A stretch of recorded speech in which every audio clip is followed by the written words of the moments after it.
ወደ ክቡር መምህራችን መላከ ሕይወት መምህር ንጉሴ ባወቀ ወስዳቸዋል።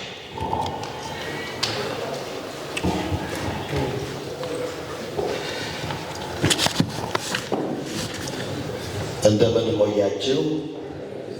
የእግዚአብሔር አምላካችን ስም ለዘላለም የተመሰገነ ይሁን።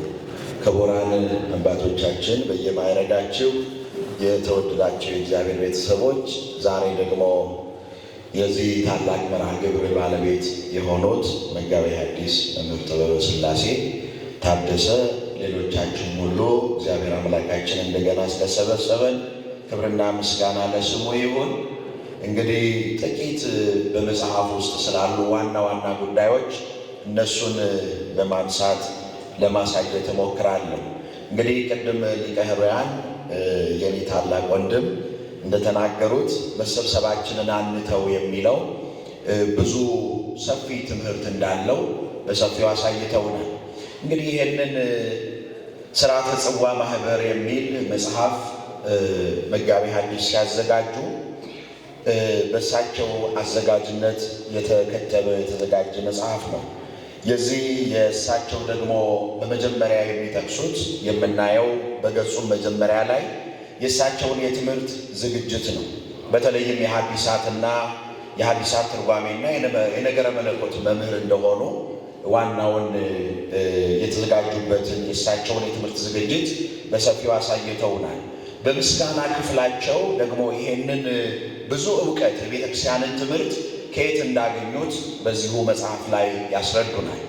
የአብነት ትምህርታቸውን የተከታተሉ መሆኑን ከዚህ ከሐዲሳትና ከነገረ መለኮት ከሐዲሳት ትርጓሜና ከነገረ መለኮት ትምህርት ባሻገር በቤተ ክርስቲያን የአብነት ትምህርት ቤቱ ደግሞ የተማሩ እንደሆነ ይህንን ከማን እንዳገኙት ደግሞ በሰፊው ሲያስረዱን ከድጓና ከአቋቋሙ ሊቅ ወላጅ አባታቸው መላከ ሕይወት ታደሰ እሰይነህና ከእናታቸው ከወይዘሮ ፈንታነሽ ሞላ ከልጅነታቸው ጀምሮ የተማሩት እንደሆነ ከዚሁም ጋር ደግሞ ሌሎች በአጠገባቸው የነበሩ ትልልቅ መምህራን እንደነበሩ ያሳዩናል። አንድን መጽሐፍ የአዘጋጁን ማንነት ወይም የሚያዘጋጀው ሰው የዝግጅት መጠንና ልክ ይሄንን የምናይበት ምክንያት ከማን ነው የመነጨው? ይሄ ሀሳብ የማን ነው? ምን ሊነግረን ይችላል? በእውነት ፍሬያማ የሆኑ ነገሮች ከዚያ እናገኛለን ወይ የሚለውን በር ከፋች ነው ማለት ነው። እንግዲህ ስለ ጽዋ ማህበር በሰፊው ያትቱና አደረጃጀቱን ሌሎችንም ትልልቅ ድርሻዎች እነዚህን በሙሉ ያነሳል። በተለይም በየምዕራፉ የሚያነሱት እነዚህን ነው። በዚህ ውስጥ በክፍል 1 የቃሉ ትርጉም ምን እንደሆነ በሰፊው ያስረዱናል። ከዚያም ይቀጥሉና በክፍል 2 ማህበር ወይም የማህበር ዓላማ ምን እንደሆነ ደግሞ ያሳዩናል። በኋላ በክፍል 3 ላይ ደግሞ የማህበራት አደረጃጀት አይነትና ስያሜያቸው ምን እንደሆነ በሰፊው አትተው ያስቀምጣሉ። በአራተኛው አደረጃጀቱ ምን ይመስላል የሚለውን ከዚያም በአምስተኛው የማህበር መጽሐፍ ቅዱሳዊ ታሪካዊና ትውፊታዊ መሰረቱ ምንድን ነው የሚለውን እነዚህን ያነሳሉ። ትንሽ ትኩረት እንድናደርግበት እንድናየው አደረጃጀቱ ሌላውም የጽዋ ማህበር ብዙዎቻችሁ ተሳታፊ ስለሆናችሁ የምታውቋቸው ናቸው። ግን የማህበር መጽሐፍ ቅዱሳዊ ታሪካዊ ትውፊት መሰረቱ ምንድን ነው የሚለውን እሱን ትንሽ ዳሰስ አድርገን እንለፍ።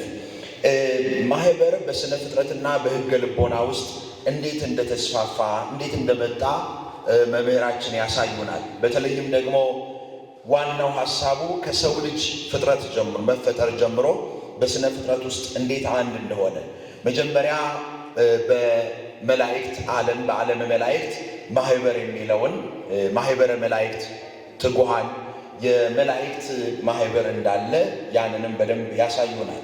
ከዚያም ይህንን ማህበር ለመክፈል ለመበተን ዲያብሎስ የሄደበትን ርቀት ደግሞ በሰፊው ያብራሩልናል። ከዚያም የማህበር በአንድነት ውስጥ የነበሩ እነዚያ ቅዱሳን መላእክት እንዴት በጽናት እንደቆዩ በተለይም በቅዱስ ገብርኤል ንግግር ነው መምህራችን የሚያሳዩን። ቅዱስ ገብርኤል ንቁም በበህላዌነ እስከ ንረክቦ ለአምላክን የሚለውን ያንን ጽናት እንዴት እንደጸኑበት መላእክት ያሳዩናል። ይሄን ለምንድን ነው የጠቀሱት ብለን አንዳንድ ጊዜ ብንጠይቅ በእያንዳንዱ የጽዋ ማህበራት ውስጥ በተለይም መነቃነቅ፣ አንዳንድ መለያየትን የሚያመጡ ጉዳዮች ቢኖሩ ልክ እንደ ማህበረ መላእክት ንቁም በበህላዌነ የምንልባቸው ውሳኔዎች ያስፈልጉናል ማለት ነው። አንዳንድ ጊዜ ከጽዋ ማህበር ቅድም ሊቀ ኅሩያን እንዳሉት የቀሩ ወንድሞች በምን ምክንያት ቀሩ፣ እንዴት ያንን ማህበር ተውት ብለን ብንጠይቅ መጽናት ያቃታቸው ሰዎች ወደኋላ እንዳይሸሹ ይሄ ጽናት እንዲሆነን መምህራችን ይጠቁሙናል። ከዚሁም ጋር ደግሞ በደንብ የሚያሳዩን ማህበር ተፈጥሯዊም ደግሞ እንደሆነ በተለይም ቤተሰባዊነትን የሚያደራጅ የሚያመጣ መሆኑ ቤተሰባዊነት በተለይም በአዳምና በሔዋን መካከል ቤተሰባዊ የሆነውን አንድነት እንዴት እንዳመጣ በማህበር አብረው ሆነው በዚያ ማህበር አሁንም ደግሞ ልክ በዓለመ መላእክት እንደነበረው በአዳምና በሔዋን መካከልም ሰይጣን ደግሞ እንደገና የመለያየት ስራውን እንደሚሰራ፣ ስለዚህ አንድ ቤተሰብ በሰይጣን እንዳይፈተን በአንድነት መጽናት መጠንከር እንደሚገባው ያስረዱናል። በኋላ ደግሞ ከዓለም ከፍጥረት ጀምሮ ያለውን ካሳዩን በኋላ ወዴት ነው የሚወስዱን? ወደ ብሉይ ኪዳን ያመጡናል።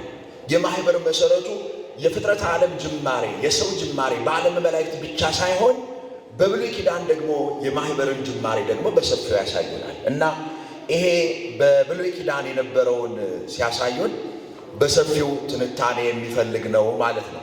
እንግዲህ በጣም እድለኛ ነኝ። የመጀመሪያውን የመግቢያውን ነገር ሳነሳ ዋናው መምህራችን ይሄንን መተንተን ያለባቸው መጋቤ ሃይማኖት መምህር ተመስገን ዘገየ የሐመር መጽሔት አዘጋጅ መጥተዋል። አያችሁ፣ በጣም መታዘዝን የመሰለ ነገር የለም እና እኔ ስናገር እሳቸው መጥተውልናል።